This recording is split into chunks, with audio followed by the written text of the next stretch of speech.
Salve, minha rapaziada, você já me conhece, meu nome é Lohan Santos. Vamos falar um pouco aí sobre o Campeonato Brasileiro, que retoma aí a sua caminhada logo após essa data FIFA, né? Data FIFA que terminou ontem com o Brasil ganhando do Peru de 1-0, jogo muito difícil, embaçado, e que teve um cara que entrou e mudou o jogo com apenas 5 minutos em campo e eu não entendi, procuro até agora respostas. Por que que Martinelli, tá, não entrou antes? E por que que o Diniz só deu 5 minutos para o Martinelli naquela partida? Fato é que o jogador entrou, mudou o jogo, inclusive conseguiu tirar o escanteio que o próprio Marquinhos fez o gol. E falando do gol do Marquinhos, é notório a gente entender, né, todo esse contexto que está aí assolando a vida do Fernando Diniz, essas críticas para mim desnecessárias. Por quê? Olha só, esse vídeo está subindo aí agora, é um vídeo que realmente ilustra tudo o que eu vou falar. Você vê que o gol do Marquinhos é exatamente igual ao gol que ele fez com o Peru. Isso aí é um treino que está passando e você, óbvio, já deve ter visto o gol, consequentemente, que deu a vitória à seleção brasileira, foi praticamente igual.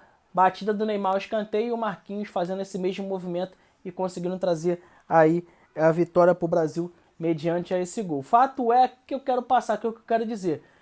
Estão assolando aí a vida do Diniz, falando um monte de coisa, um monte de besteira, mas a gente já sabe, pelo menos aqui no Brasil, tá? Não o pessoal de fora, internacional, que vai dar mais atenção para ele agora, mas a gente aqui no Brasil já sabe que o Diniz precisa de tempo para poder trabalhar.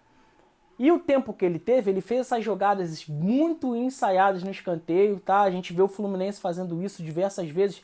O Aras finge que tá ajeitando a bola e bate escanteio muito rápido. Essa batida no primeiro pau pro zagueiro entrar, como entrou o Marquinhos. A gente vê diversas vezes o Nino fazer tanto no primeiro quanto no segundo pau. Então, quer dizer,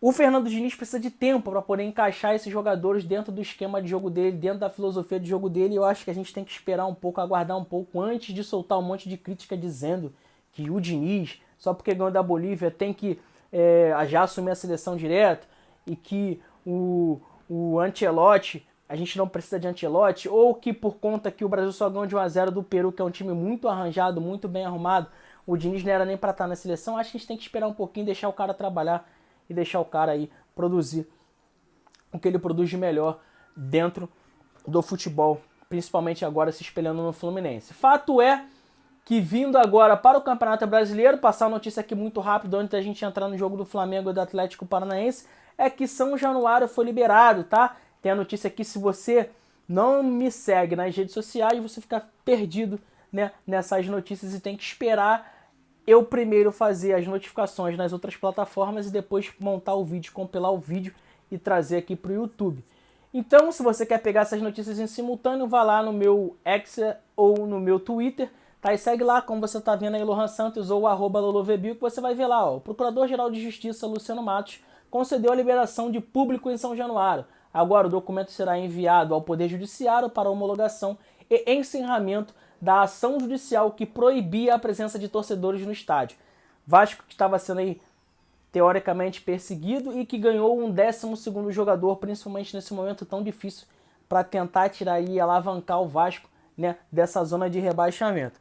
Agora a gente vai entrar no jogo aí do Atlético Paranaense e o Flamengo, né? O Atlético Paranaense que tem alguns desfalques muito importantes, tá? Fato é que o Atlético tem os desfalques de Vitor Roque, Fernandinho e Bento. Uns por lesões, eu vou falar de lesão aqui, outros por fadiga, como o Fernandinho, e outros por estar servindo às seleções, tanto de base olímpica. Enfim, fato é que o Atlético chega para enfrentar o Flamengo com esses desfalques, e por isso que eu acho que esse jogo é inconclusivo. A gente não sabe como o Flamengo vem e, além disso, a gente também tem o desfalque do Vidal. E falando em Vidal, o Atlético entrou numa barca muito ferrenha. Por quê? Porque aproveitou uma oportunidade de mercado para poder trazer o Vidal, um grande jogador e tal. Tá, levou o Vidal, mas muito provavelmente o Vidal não seria aproveitado para 2024. E por que eu estou falando em 2024? Porque, segundo uma norma da FIFA, uma cláusula da FIFA, o jogador, quando se lesiona por longos meses e ele está em fim de contrato, o clube que ele presta o serviço, ele é obrigado a renovar por mais um ano, porque esse jogador está impossibilitado de exercer a função. É mais ou menos isso. Se machucou jogando pelo meu clube, eu sei que foi pela seleção, mas ele, né, presta serviço para o Atlético Paranaense. Se machucou jogando aqui no meu clube, não posso deixar o cara sem contrato porque o cara está machucado. Então faz a renovação automática de mais um ano. Depois desse ano a gente decide se ele fica ou vai embora. Fato é que eu acho que o Atlético entrou numa barca muito ferrenha, porque muito provavelmente o Arturo Vidal não seria, tá? Isso aqui é minha opinião, não seria aproveitado para 2024, até porque a filosofia do Atlético Paranaense é muito diferente, né, daquilo de trazer jogadores acima de 30, 35 anos, né? Oportunidade de mercado com Arturo Vidal, oportunidade de mercado com o Fernandinho, mas o Fernandinho foi mais para o lado de que o Fernandinho é ídolo do Atlético Paranaense e o jogador sempre teve o plano e o futuro, no futuro, de encerrar sua carreira no Atlético Paranaense. Fato é que o Atlético enfrenta o Flamengo hoje às 9h30 com esses desfalques e o Flamengo, por sua vez, vai ter aí depois de 3 meses a dupla de ataque Gabigol e Pedro. A gente não sabe como o Flamengo vem, o Flamengo é uma incógnita pra gente, mas fato é que se o Flamengo perder esse jogo, assim também como o São Paulo no jogo lá contra o Inter, ambos, mas eu acho que mais o Flamengo por conta, né, desse compilado aí de eliminação, de jogos ruins do São Paulo, e o Flamengo chega muito pressionado para domingo. Domingo, para quem não lembra e quem não sabe, primeiro jogo da final da Copa do Brasil no Maracanã. Eu acredito que o Flamengo, se quiser chegar mais tranquilo, com um ambiente mais leve, o Flamengo tem que tentar vencer o Atlético Paranaense, no mínimo um empate. Se chegar com a derrota, vai ficar muito pesado para o São Paulo, e aí aquele clima tenso. Se perder para o São Paulo o primeiro jogo, principalmente em casa, eu já acredito que o São Paulo nem esteja no comando do Flamengo para o segundo jogo. Fato é também que a notícia aqui de primeira mão, tem mais de meses que eu já trouxe isso aqui, que o Tite está sendo cogitado para assumir o Flamengo. Eu sei que, mas o Vene Casagrande falou que não. Mas enfim, cada um tem suas apurações. Eu não vou descaracterizar o que ele disse, como ele já fez, né, no seu veículo de comunicação, mas eu acho que é uma conduta de cada um.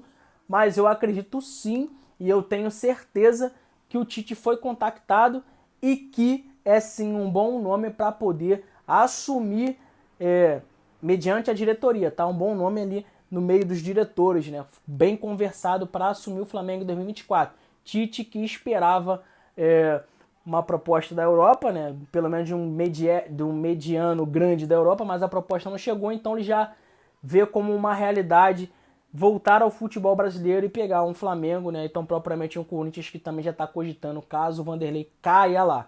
Enfim, essas são as notícias do Atlético, do Flamengo, da seleção brasileira, do Diniz, enfim. Deixa aí nos comentários o que você acha, o que mais te tocou nesse vídeo. Tamo junto, é só sobre isso, tá? Até a próxima, daqui a pouco a gente traz mais notícias aí pra vocês. Bora, segue a gente lá nas redes sociais, tá, galera? Instagram, Facebook, tá? Nossa página no Facebook, segue a gente também aí no Twitter, que a gente traz notícias em simultâneo, tá? Tamo junto, até a próxima.